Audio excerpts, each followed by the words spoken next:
Hello again, everyone, and welcome back to the front line with Joe and Joe Pasillo, as always, joined by Joe Resinello. And once more, dear brothers and sisters, let us go into the breach on the Veritas Catholic Radio Network, 1350 on your AM dial, 103.9 on your FM dial, spreading the truth of the Catholic faith of the New York City metropolitan area. As always, we ask you to download the app and share it with your friends so you have access to all of our station's content. And we are an EWTN affiliate, so you have access to all of that content.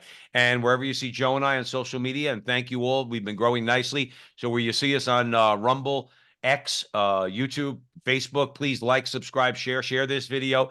This is going to be an interesting conversation because we're going to be talking about St. Patrick, okay? And I think there's a lot of nonsense out there about St. Patrick.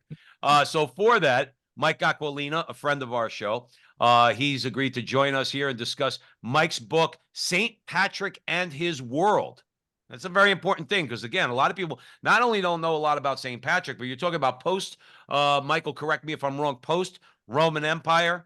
Rome had already fallen. The missionaries were going out to England, to Ireland, Germany, and St. Patrick was a major part of that evangelization and evangelizing what was that at that time the barbarian world. All right, no offense to the Irish. Yes, you were all barbarians at some point. We're all Italian here, so we never experienced that. But Mike Aquilina, for those of you who are not familiar with Mike, which I could never understand why if you're not. Mike Aquilina is a popular author of church history, especially the study of the early church fathers. You could go on YouTube and you could see some of our interviews. Just search for Frontline with Joe and Joe, Mike Aquilina. We've had some really good conversations with Mike in the past about church history, which we should all, as Catholics, bone up on. He's the executive vice president of the St. Paul Center for Biblical Theology, a research center based in Steubenville, Ohio. He is a contributing editor of Angelus News and general editor of Reclaiming Catholic History series from Ave Maria Press.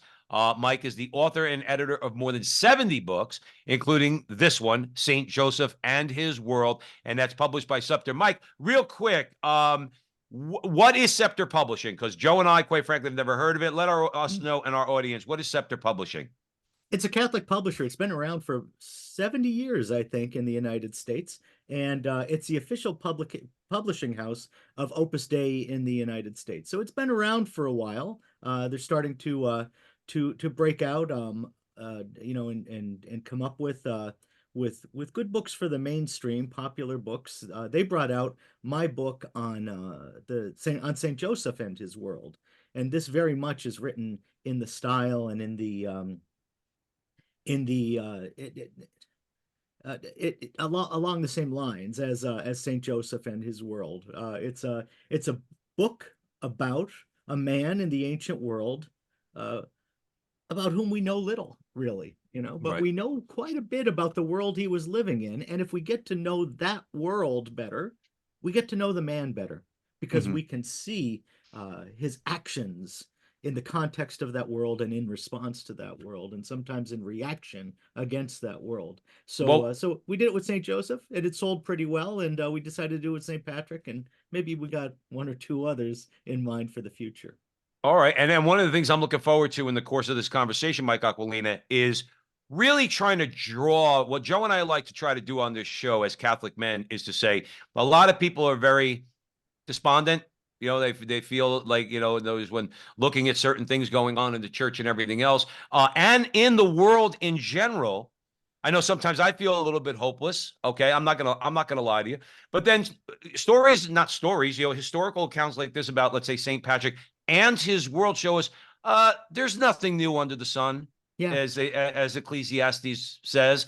Mhm. What we're going through now, a lot of the nonsense going on in the culture in general. Yeah. Imagine what St. Patrick was going through, having to go to barbarian Ireland, and we'll get into that and maybe draw some parallels between that particular time and what we're seeing now. With that, Mike Aquilina, I'm going to hand it over to Joe, and we'll have a great conversation. Let's start with a prayer to Our Lady, as we always do, in the name of the Father, Son, Holy Spirit. Amen. Remember, O most gracious Virgin Mary, never was it known that anyone who sought your help or sought your intercession was left unaided. Inspired by this confidence, we fly unto you, a virgin of virgins, our mother. To you we come, for you we stand, sinful and sorrowful. O Mother, the Word incarnate, despise not our petitions, but in your clemency hear and answer us. Amen. In the name of the Father, Son, Holy Spirit. Amen. Well, I find it ironic the three Italian guys will be talking about the Irish today. For clarification purposes, call me Joe Oresinello for the remainder of the show, please, because I love the Irish. I went to a Jesuit school, and I knew many of the barbarians in the 90s who were Irish. I was one of them, and we had quite a jolly time. But today we're talking about St. Patrick. Why St. Patrick, Mike? What piqued your fancy? You obviously said that a lot of people don't know a lot about him. They look at some of the the things that go around in America with St. Patrick's Day, the green beer, the partying, but St. Patrick wasn't having none of that. He was a serious guy. He was involved in a time in Ireland where times were pretty tough, a lot of pagans, and he made it happen. So talk about it. It's funny how many people are astonished that I would write about St. Patrick because they consider him the property of the Irish. But no, he's the property of the Universal Church. No one's surprised when I write a biography of St. Athanasius, even though I'm not Egyptian, even though I don't speak Greek, right? They're not surprised when I write about St. Augustine, even though I'm not North African, and I don't speak Latin. So everyone seems to be surprised that I would write about St. Patrick because he's supposed to belong to the Irish. But I had a strange experience. I had COVID a few years ago, and it was toward the beginning of the whole epidemic, and I was pretty sick. I was confined to the spare room in the attic, and I was just reading whatever I had at hand, and I got in the mail a doctoral dissertation from a priest named Father Billy Swan. He's an Irish priest, and it's a study of St. Patrick that he did for his doctorate. And I read it, and boy, it just had me fascinated, and it kind of rearranged my thoughts about St. Patrick. Uh, I can remember reading Patrick's confession and his letter to the soldiers of Coroticus long ago, and kind of wincing at at the quality of the writing. There's a vigor to it, but it's not polished like the writing of Saint Gregory of Nazianzus or Saint Augustine of Hippo. They were rhetoricians and they could write with such beauty, stunning beauty. And Patrick was just rough. He was rough, and he was just kind of talking off the top of his head. There wasn't a lot of logical development in his writings. He was just kind of a passionate man pouring it out there onto the page. So I'd found him, attractive before, but not the way I did after Father Billy's dissertation, after reading that. And he is really trying to make the case that Patrick is a master of spirituality. Patrick should be considered one of the fathers of the church. You never see him on the lists, but Patrick should be recognized for what he is, as someone who really did help to shape the spirituality of the Western Church. And he convinced me, by the end of the book. So I wanted to do a deeper study of St. Patrick. I had to make the time to do a deeper study of St. Patrick. So in order to afford that, I wrote a book about him, and the book is what we're talking about today, I guess.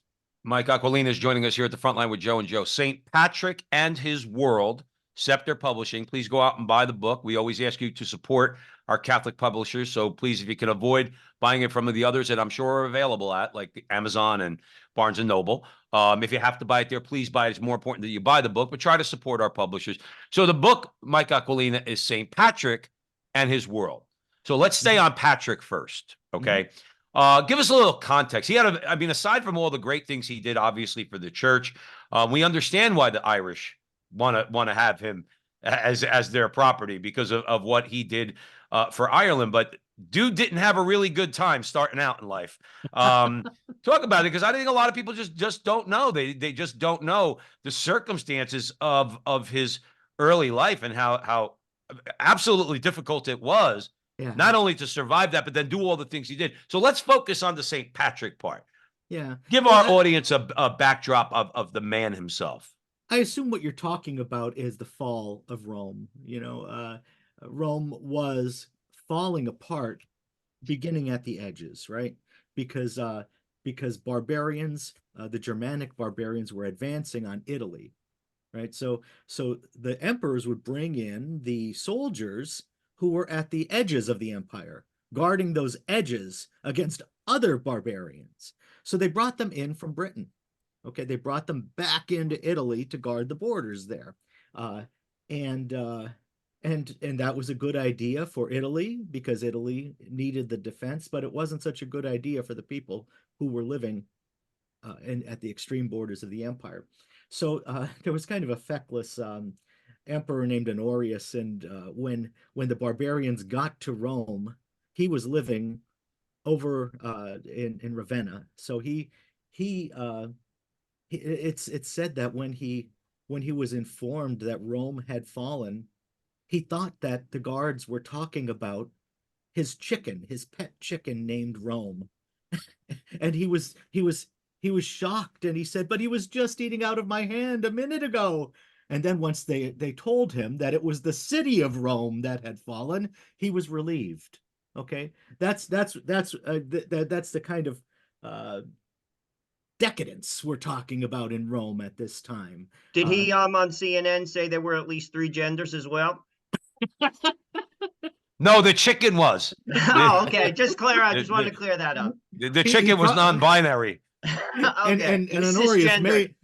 may have identified as chicken. Right. So we don't he was, know. he was Let's not certainly judge. he was certainly on the run from Rome, and I'm sure that his subjects were calling him chicken at that time. And Mike, real quick, just yeah. just 3 seconds. Just what were the years within which St. Patrick lived? How long was his life? Now that's a good question, right? Because we don't know. One of the reasons Patrick is a maddening writer is because he doesn't really say anything that's of use to historians. So it's hard for us to place him on a timeline. And you have some people saying that his beginning dates are in the 4th century, and you have others saying it's much later than that. So you have a wide range of speculation about when he lived, when he died, when he was born, when he died. So it's kind of a crazy situation, and that's why a lot of historians, who put little faith in Catholic tradition, like to say that Patrick was a mythical figure, or he never existed, Mm-hmm. because it's just hard to place him based on his writings. But he wrote the way he did because he was always writing out of passion. And he was always very much concerned with something that was happening at the moment. And it was something that was happening in his life in particular, or more precisely in the life of his congregation. And so Mm-hmm. he was concerned about them, these people whose names wouldn't matter to history. He was Mm-hmm. concerned about them. He was defending them, protecting them. He wanted justice for them, and he spoke out that way. He also wanted justice for himself, and he spoke out in his own defense. But none of that helps us to place him in history. He Mm-hmm. mentions one figure, Caroticus, who had soldiers, right? And he wrote to the soldiers of Caroticus. But there are many, many historical figures named Caroticus, Mm-hmm. and we don't know which one We he's don't know which writing one it to. is. No, was he a slave, St. Patrick, at some point in his life? Yes, yes. As a matter of fact, you talk about Patrick living during decline, and that affected him in good ways and in bad ways. Okay, he's out there living in what's now Britain, near Carlisle. We're not quite sure where on the map to place it. Another place, it's a place name that's kind of gotten lost over time. But Patrick was out there, and he came from what would have been considered an aristocratic family in a time of decline. So Mm-hmm. they weren't fabulously rich, but they were in a position where the patriarch of the family was supposed to be the tax collector in the local community. Nobody wanted that job because their people didn't have any money, and nobody ever wants to pay taxes. You're always trying to dodge that guy, right? So one way people got out of it was by joining the clergy. Okay, and Patrick's father was a deacon, so he would have been exempt from the job. And Patrick's grandfather was a priest. At that time, priests could marry. So they may have been they may have been good and devout men, or they could have been essentially draft dodgers. Mhm. We just don't know. Patrick grew up with some degree of affluence, some level of education, even though he didn't write Latin well in the end. Uh, and he grew up probably speaking British and Latin. Uh, he came from a clerical family, but he really didn't take his religion seriously, and his friends didn't either, and they were just hoodlums. They got into trouble. At some point during his young life, we know that he committed a sin that haunted him for the rest of his days. We don't know what that sin is, but some sin haunted him and created something of a scandal for him during his ministry. We don't know what the sin is, as I said, but that's his young life. He's um, you asked about his kidnapping.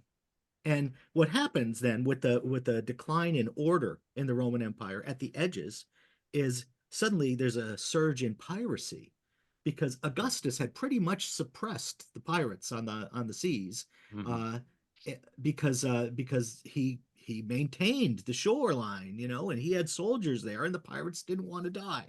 So they didn't do much.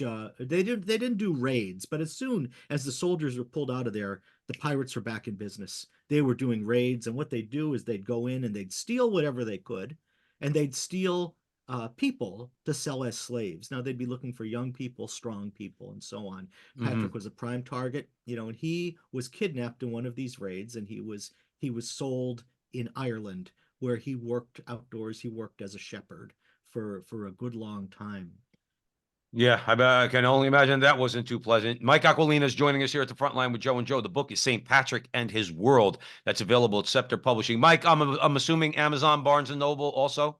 Oh, it's everywhere. If you're lucky enough to have a Catholic bookstore in your neighborhood, go there and they'll order it for you if you can wait that long. But if you need it Yeah, right if you away, if you can wait that long. Joe Resinello. I want to expand on that slave bit that you just talked about. Why I want to talk about it is God chooses people many times that the world doesn't look at, hmm and he forms them in ways that they don't even understand. Like you could look at Joseph. Joseph was sold into slavery by his brothers, and then he went through hard times. And as a result of the hard times, he becomes like a leader, and he helps the people and he helps his brothers. But that formation had to take place. Moses sold off, well, not sold off, he was put on a raft.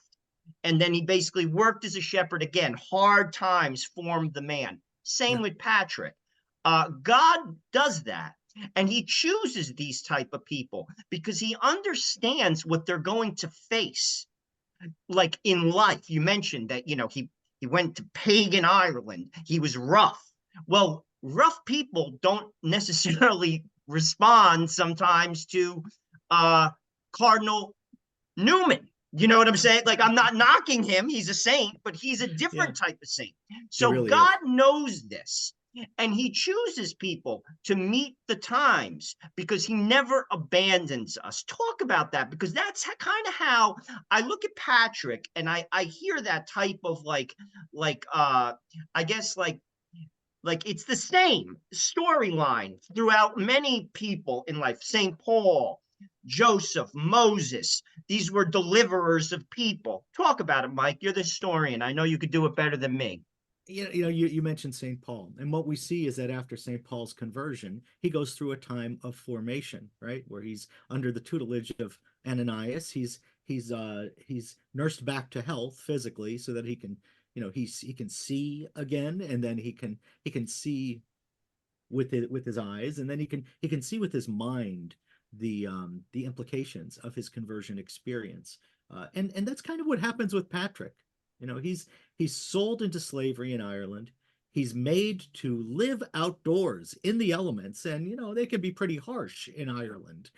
So he's made to live doors with the elements, just taking care, tending the sheep in his flock, and he turns to God.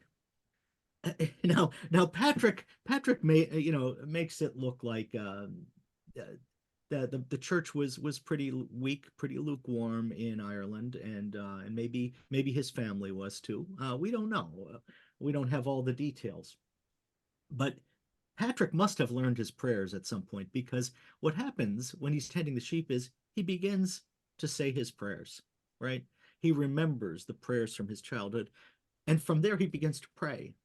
He begins to have conversation with God, and he just prays all the time. There's nobody else to talk to. Sheep don't respond when you speak to them, but Patrick begins to pray, and he begins to have this conversation with God, and he begins to hear the voice of God over this time of intensive prayer. It's like a long retreat for him. He really does develop the ability to hear God and discern God's will in his own life. So I think that it was kind of a preparation, kind of like what St. Paul had with Ananias, but for Patrick it was unmediated. It was directly with God. It was a gradual communion with God that he came to experience there in the pastures in Ireland. But I want to say, like, sometimes it's through that suffering, like a Hmm. sword has to be put in the furnace. That's how like life Yes, works many yes. times, where people get grit and Hmm. people basically are formed. He suffered, Oh yeah, like and it's like after like the you model. Yeah, after the you know. model of the master, right? You have Jesus going into the desert because he knows this is the process. Now, Jesus didn't need purification. He's like the muscle bound guy going into the gym. What are you going in the gym for? You already got those muscles, right? No, Jesus went in there to show us the way, to show us to how to go through suffering, through sorrow to glory. There's no other way to it. He's showing us this, that even the God man is going to go through this because he's experiencing our lives. He's experiencing a human life, and the way to glory is through sorrow. There's no other way. And we see that in all of these lives you're talking about, that there's a real growth through suffering. There's a real there's a real salvation that goes on. We need to be in that position, unfortunately, before we cry out.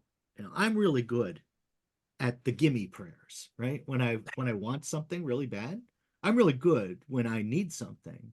When my children are sick, I get really good at prayer. When my grandchildren are sick, I get really good at prayer. But praise, I'll get around to it. I think I'll do that on Wednesday.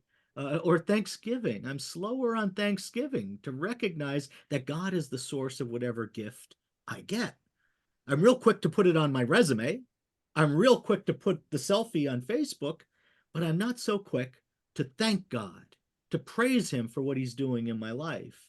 Um, so I think that these sorrows that we endure, these hardships that we endure, the suffering we endure, as Paul did, and Joseph and Patrick, um, they're a favor from God to bring us to the point of asking, because God knows we'll ask.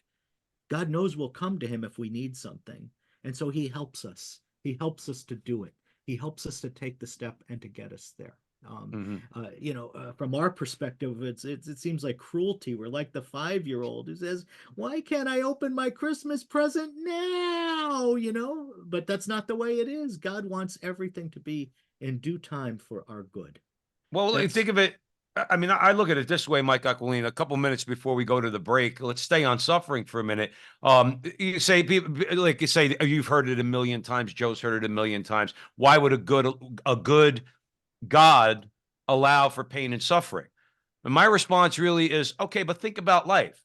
Do you really think that you're going to grow at all as a human being? yeah, Seriously, yeah, if let's say from the time of that you're aware, not even of the age of reason, but let's say, for example, even before then, when you're a toddler, right through the end of your life, if you don't experience any challenges, whether they're to yourself, whether unfortunately sometimes bad things, suffering occurs in other people. Most of the time, it's both. Okay. What kind of life are you leading? yeah. If you wake up every day and there's nothing to challenge you, to me, I can't see. I couldn't conceive of a life where there's not some level of pain and suffering. And like you said, That pain and suffering is allowed by God so that we'll call out to him. There's something greater on the other side. That's what's so great about being Catholic. We can make sense of the pain and suffering. And because we have examples like St. Patrick, it's tens and tens and tens and thousands of others throughout Catholic history who have experienced this, and even on our own level, our own personal growth. Comment on that a little bit, Mike, a couple minutes before the end of the segment. Yeah, you know, I have a little exercise that I've done in the past, and that is when I'm feeling sorry for myself, when I feel that whatever suffering I'm enduring is unjust, what I do is I make a list of people I consider my heroes, right?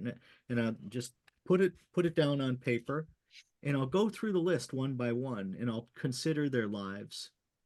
And what I find in every case is that their lives formed by suffering.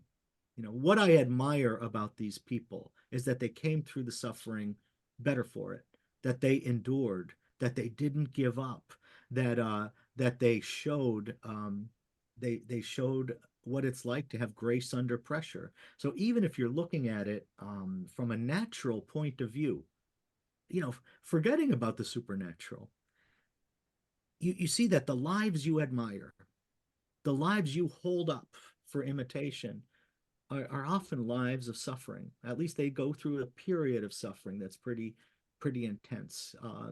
And I try to contemplate that. I think that's the pattern we see in the life of St. Patrick, and that's why he's been admired by so many, and that's why he's the one who, you know, we're recognizing. I'm recognizing. Father Billy Swan is recognizing as a master of prayer, a master of spirituality, as a as someone who really did come to shape the spirituality of the Western Church.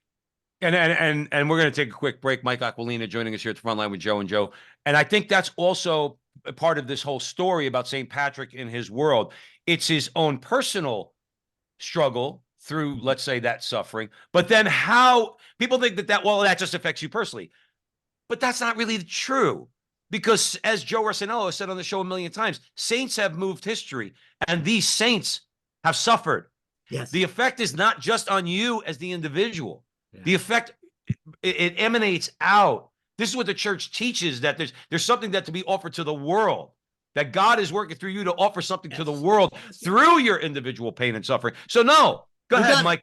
I got 30 seconds. Yeah, you know, suffering trains us to see the suffering in others and to have it resonate in our hearts. So Patrick was uniquely able to respond to the suffering of the people in Ireland, especially those who suffered what he had suffered when they were put through it too. And he spoke up for them. He went to bat for them. Absolutely. Mike Aquilina is joining us here at the front line with Joe and Joe. The book, St. Patrick and His World.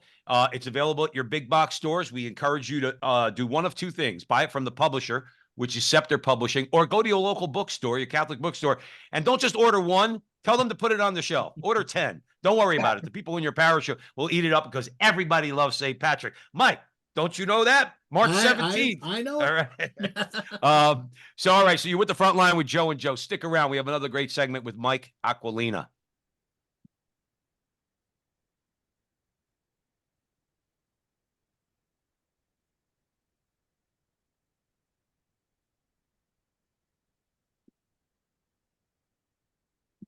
Welcome back, everyone, to the front line with Joe and Joe. Joe Pasillo, Joe Rossinello. We are way in the breach with Mike Aquilina. We're discussing his new book, St. Patrick and His World, available at Scepter Publishing. Joe Rossinello. Mike, Patrick's a slave. He leaves Ireland, and then he becomes a priest, and he comes back to Ireland. And basically, he's facing off against pagans. Now, Mike, I went to the University of Scranton, and I used to go to a bar called O'Toole's on North Irving and Mulberry. They were pagans there too, and so was I. So was I, Mike. So I know the Irish pagan. I know them well. So he was facing off against the pagans of Ireland as a priest. Pretty tough job. How'd he do it? It is. You know, I want to back up for a minute, though, because Patrick didn't just go back to Ireland. He didn't intend to go back to Ireland. I suspect that he was really, really, really happy to shake the dust of Ireland from his sandals as he left. He wasn't treated well there, right? He wanted to move on. He wanted to go back home. It took him a long time to get home, and he endured a lot of hardships on the way home to Britain. But finally, he gets back to Britain, and he's so happy to see his family. His family's so happy to see him, and they say, "Patrick, oh, never, never, never leave us again," right? Uh, and then Patrick starts to have these disturbing dreams, and in these dreams, it's the people of Ireland, the people he knew there, and they're begging him, they're pleading with him to come back to Ireland and give them Jesus Christ. And Patrick doesn't want to do that. He doesn't want to leave his family again, and he doesn't want to hurt them by leaving them again.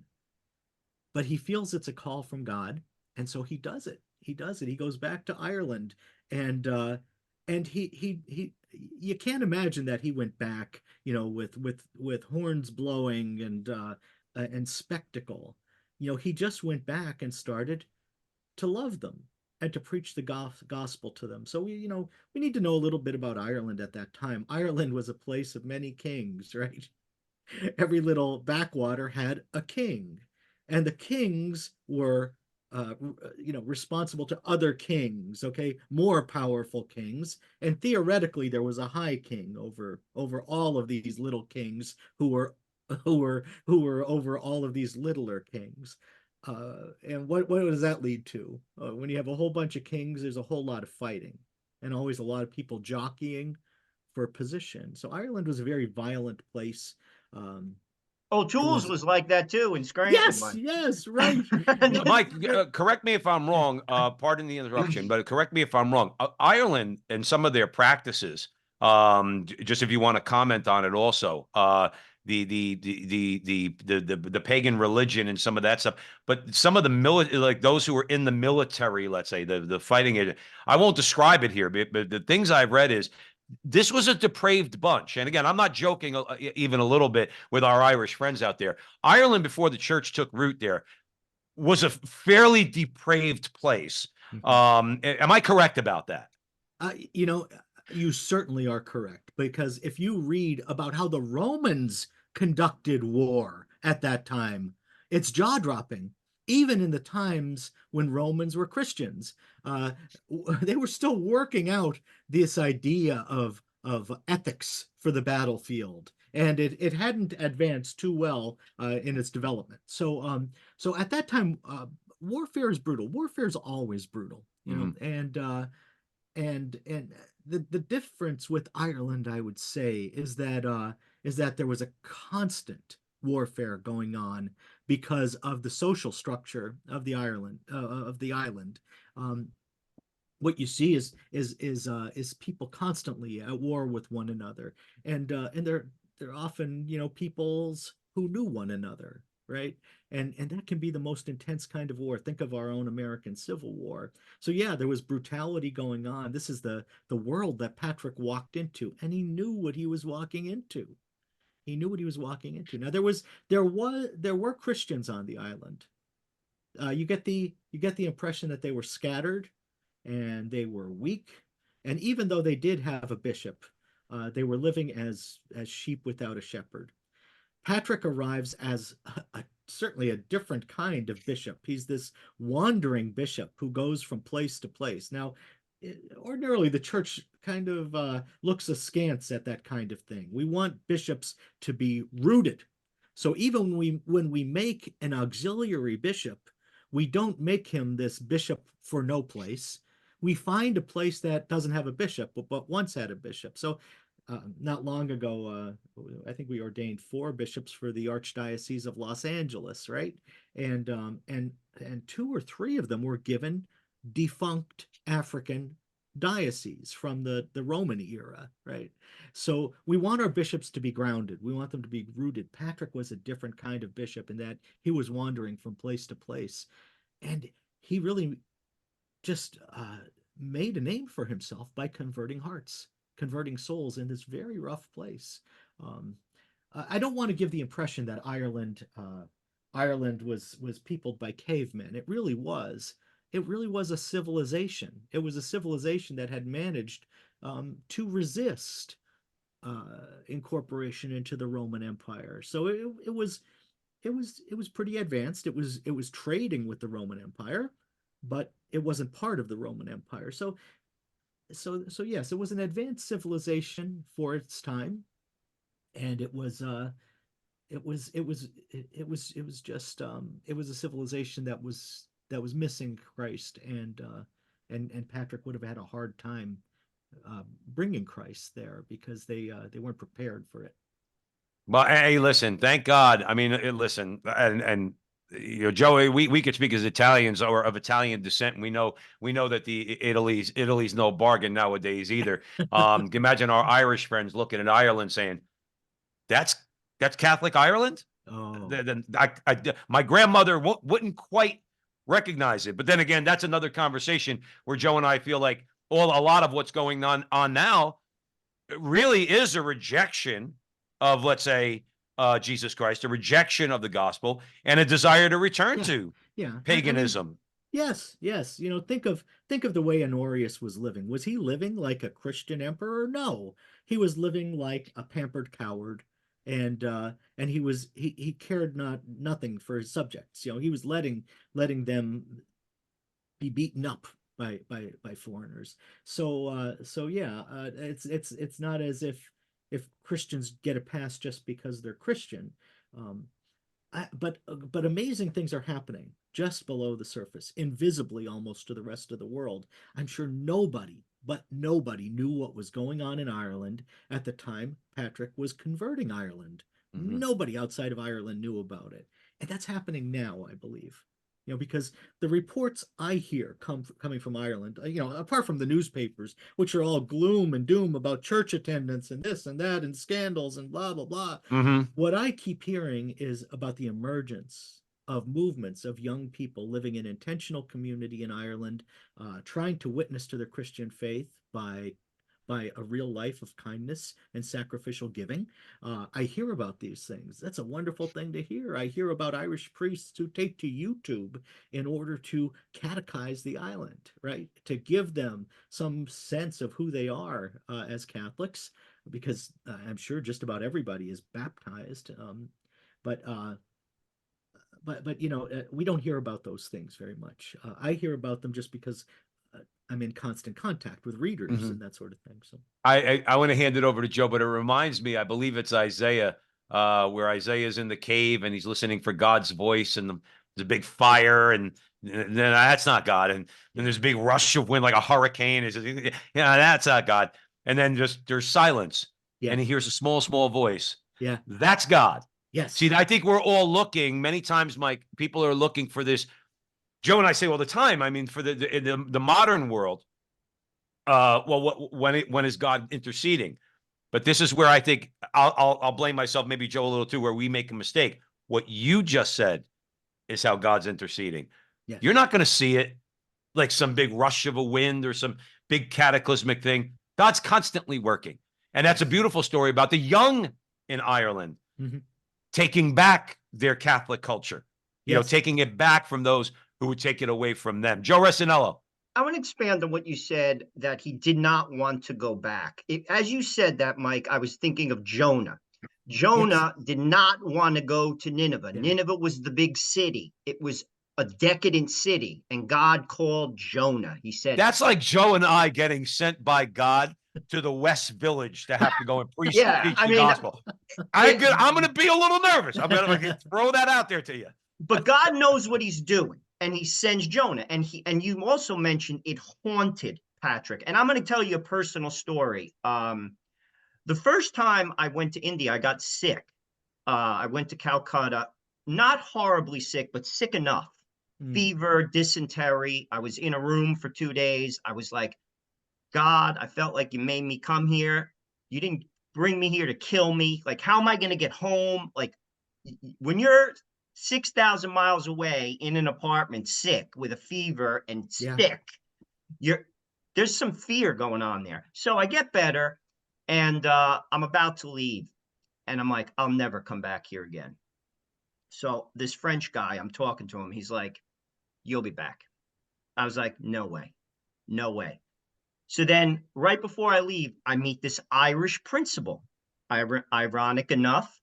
And he's like, I always come back here because every time I come, people give me tons of money.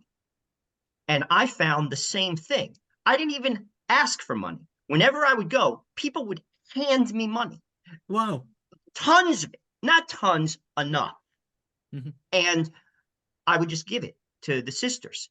So I felt like I had to, Mhm. like I had to go back. Yeah. And that is how God works. Yes. Like Yes. he calls sometimes stupid people like me. You know what I'm saying? And he's just like, no, you're the guy that has to do it. You have to go back. And you're like, I don't want to. I don't want to. And that's Patrick, but he does. Yes. And I think. talk about that because that's another Yeah. recurring theme in Christendom. He calls Yes. people that like you're like, who is this guy Yeah. doing this? That's Yeah. God's guy. And again, our Lord kind of sent up a flare. He really did establish the model himself, where he didn't arrive as someone in the imperial family. He arrived as someone from Nazareth, so that when he came to town, people said things like, "Can anything good come from Nazareth?" Right?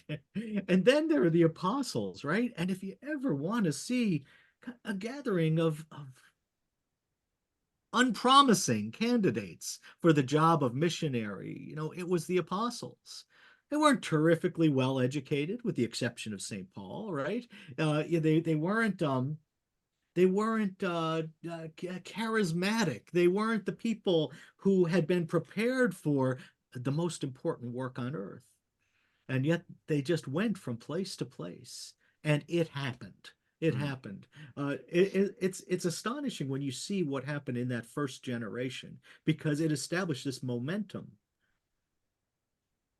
for the gospel spreading widely but quietly all through Europe. And Right? that's happening now, to your point. You see, we don't pay, Yes. God is Yes. at work. Yeah. Like people get lost, and he's not always calling the people that you think he's going to call.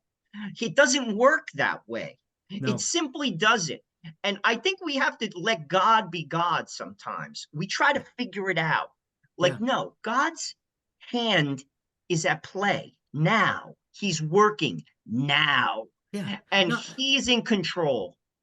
The Jews who expected a Messiah expected him to be this military figure and priestly figure who came just with spectacle all around him, and he was going to come in like Rambo with all the muscles and the bullet belts around him, and that's just not the way it happened. And I think that even today we expect spectacle. We think that when we look at a page full of numbers and all the numbers are in the millions, whether it's people or dollars or whatever, that's going to be the sign that God is really at work. And it's not. It's going to be the sign of some saint who's persevering in some place where there's real hostility, and where she or he is not really seeing that much progress from week to week or year to year or decade to decade sometimes. We have to look at the lives of the saints and see that often they faced the appearance of failure, but their fidelity through the failure, what you were calling this the suffering before, their fidelity through suffering was the real glory, and it was the real path to glory for so many after them. Mike, I would say this. I'm Catholic for a number of reasons. Okay, one, I was born Catholic, but I certainly wasn't practicing the faith for a good couple decades of my adult life, so I couldn't call myself, a Catholic in any meaningful sense. But one of the reasons why, after thinking and searching and whatever the case might be, I said, no, I have to go back to the church. Was what you just said. There was the spectacle was burning Christians and lighting the streets of Rome with them. That was the spectacle. Yeah. What the world would expect, as you mentioned, what did the Jews expect from their Messiah, or what Peter didn't want to happen to Jesus? And Jesus says, "Get behind me, Satan." Okay. They want the worldly type of event, the spectacle.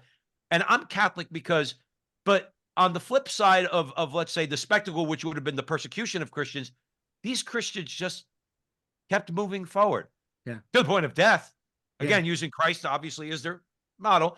I mean, one of the greatest images to me that I always think of when I'm going through a lot is the image of Perpetua and Felicity Yeah, in each other's arms as they're about to die. It's a peace that passes all understanding. yeah. But yet it's that. Go ahead, Mike. You know where I'm going with that. Yeah, I know where you're going. I love it. I just spent a lot of time reading the ancient Acts of the Martyrs, and that is something that you see. That's a great example. Is that life and the Acts of Saints Perpetua and Felicity, where really we look at that picture of death, dying, and we see it as a triumph. We see it as a real triumph because we've been given these eyes of faith. Murder was something that they did in the arena, and they did it for entertainment of people, and it was just like a football game today where you'd hear the roar of the crowd surge when finally they could see blood being drawn, or someone's internal organs pouring out. This is what the Romans lived for, and they looked at those people as losers, right, like that. And they that wasn't true. That wasn't the way posterity would look at this. We look at Perpetua as one of the great heroes of that time. And again, I'll go even in the natural order. You tell me, Joe, the name of one other woman writer from the 3rd century. You're not going to be able to. You're going to find one. Right. But in the Christian church, here is a woman who could emerge as a leader, as a writer, as a best-selling author, and then immediately upon her death be glorified as a hero in the community. That's not happening in the Roman world. You want to talk about the dignity of women, the rights of women. You want to talk about feminism. There's something that's going on, okay? And it's producing real heroes. So yeah, I think that's the order. And that's, Patrick had to know that he was walking into a real danger of dying that way. These high kings, had no use for his religion. They had no use for the God he was talking about. And Patrick's going in, and what we see here is this dynamic where what he's proposing is tremendously attractive to young people.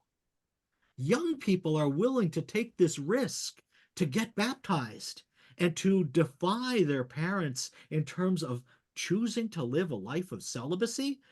Now, can you think of anything that sounded more crazy to these Irish kings? Right.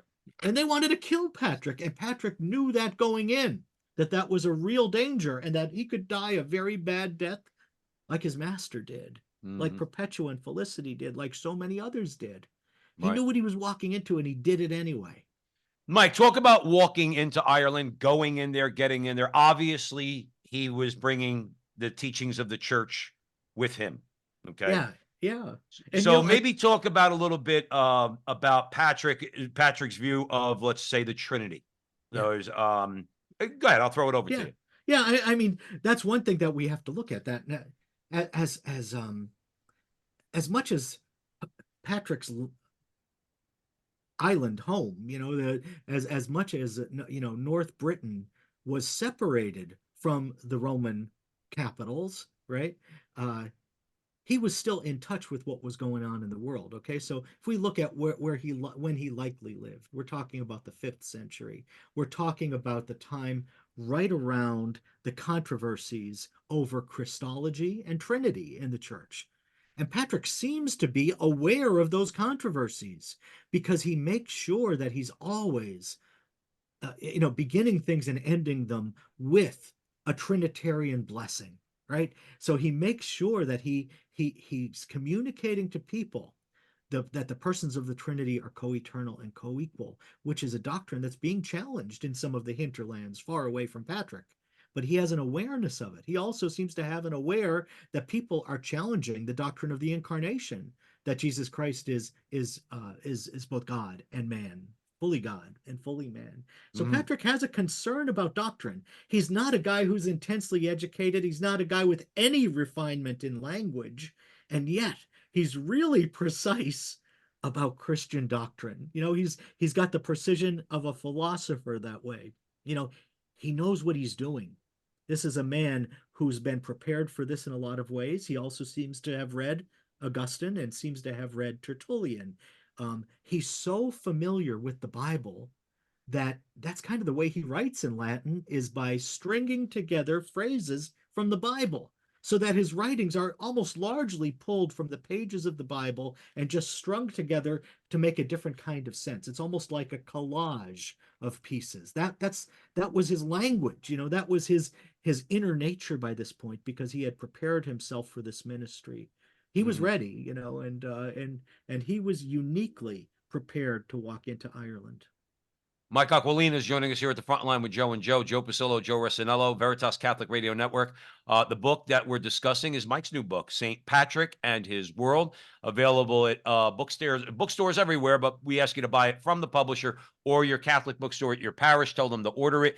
Scepter Publishing is a publisher. Joe Rossinello, where do you want to go as we're coming up on the end in a few minutes? Patrick, as you said, he risked his life. But what did he also do by going into Ireland? He put aside his grudges. These people treated him badly. You Yeah. see, that's the dynamite of the church. It Yes. defies human logic. Yes. You treat me badly, and I love you. You Yes. see, this is the dynamite of Christ. And this is something I think that we have to think about as people who are trying to evangelize the culture. And this is something, I'll be quite honest with you, I try to do, not necessarily that, I got to do better at that, to be honest with you, but going into the space of nakedness. You said he risked his life. You see, we as people put up shields. We have to put our shields down. You see, Patrick put the shield down and goes in. You see, when we do that, that's where the fruit is. Yeah. You see, we want to be in the lounge chair. I do. No, we have to go out and expose ourselves. And when we do, we bear fruit. And Patrick not only bears fruit, he converts a pagan nation for centuries that bore saints and fruit and countless Catholics because he went into that breach, Yeah. to use our term. This is what we have to do, Mike. Yeah. Yeah. All of us talk about it. Yeah. We would know nothing about Patrick if he had not been attacked, if he had not been treated unjustly. The two pieces of writing we have from Patrick give us all the details we know about his life. And the only reason he wrote them is because he was attacked, and badly. His confessions he wrote because people were spreading bad rumors about him, that he was that he was taking bribes, that he was just doing all of this so that he could embezzle money from the church. And Patrick could take it if you were insulting him personally. But if you were calling his ministry into question, then you're really, really calling the work of Jesus Christ into question. And he knew that. He knew that this is a divine vocation. It had been made very clear to him, and it concerned him that that the ministry could be clipped by these accusations from people who knew him in his childhood. And so he wrote his confession in response to their accusations, and to demonstrate to them that he was not living this lavish life, and he was not doing this in order to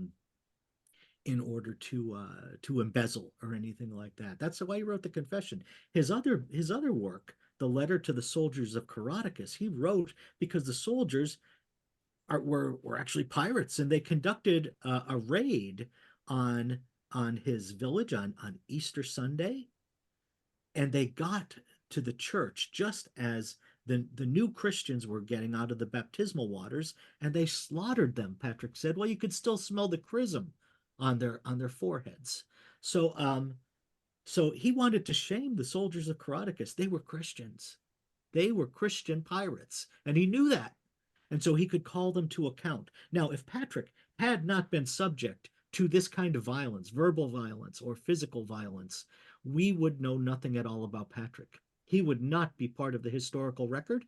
Ireland's Christian history would have been like almost everyone else's Christian history. I can't tell you how the faith started in North Africa, because all we know is that we suddenly see a church there fully formed around 170 AD. There it is. Well, where Mhm. did it come from? We don't know. It's the Right. same thing in Egypt. We know very little between the life of Saint Mark and the figures who lived around 170 AD, when there was a critical mass of Christians in the population. This happens everywhere, or almost everywhere. Maybe not in Rome, but Patrick would be lost to history if he had not been treated unjustly and if he had not responded in this way to defend his ministry and defend his people the way he did. Yeah. Mike Aquilina, the book is St. Patrick and His World Scepter Publishing. Where else can folks buy the book? And let us know, what do you have going on? Any social media you might have, website, let our audience know, please. You'll usually find the best prices on my books at catholicbooksdirect.com, catholicbooksdirect.com. What else do I got going on? I guess I got a lot of stuff going on. I'll have a couple more books coming out this year, and I'll make sure to send them your way. I'll keep them under wraps till then. Well, the more books you write, the more frequent your appearances at the front line with Joe and And Joe. we love It you. pleases us immensely. And I love you right back. So I'll make sure that you get copies of those books right away. One's coming out from Ignatius Press, one's coming out from Catholic Answers. So two books coming out this year, and what else? I write music, and I have an album coming out with your fellow New Yorker Dion, who wrote "Run Oh, Around wow. Sue." Oh, wow. And this is my fifth album with Dion, and that's coming out slowly right now. We're releasing one single at a time. It's called "Girlfriends," and I think you'll like it. It's all duets with women singing and Okay. women playing guitar. So. Awesome. That's Mike great. Aquilina, as always, our friend. Thank you so much for coming on the show. And hopefully we'll be speaking to you soon. Thanks for having me on, Joe and Joe. I really love it. Absolutely. And thank you all out there for joining us at the Veritas Catholic Radio Network, 1350 on your AM dial, 103.9 on your FM dial, spreading the truth of the Catholic faith to the New York City metropolitan area. Download the app, share it with your friends. Wherever you see Joe and me on social media, please hit a button, like, a subscribe, a share, help us get these conversations and all our other conversations out to a wider audience. As always, we thank you very much. And remember, until the next time, that our conversation is your conversation, and that conversation is going on everywhere. We'll talk to you soon.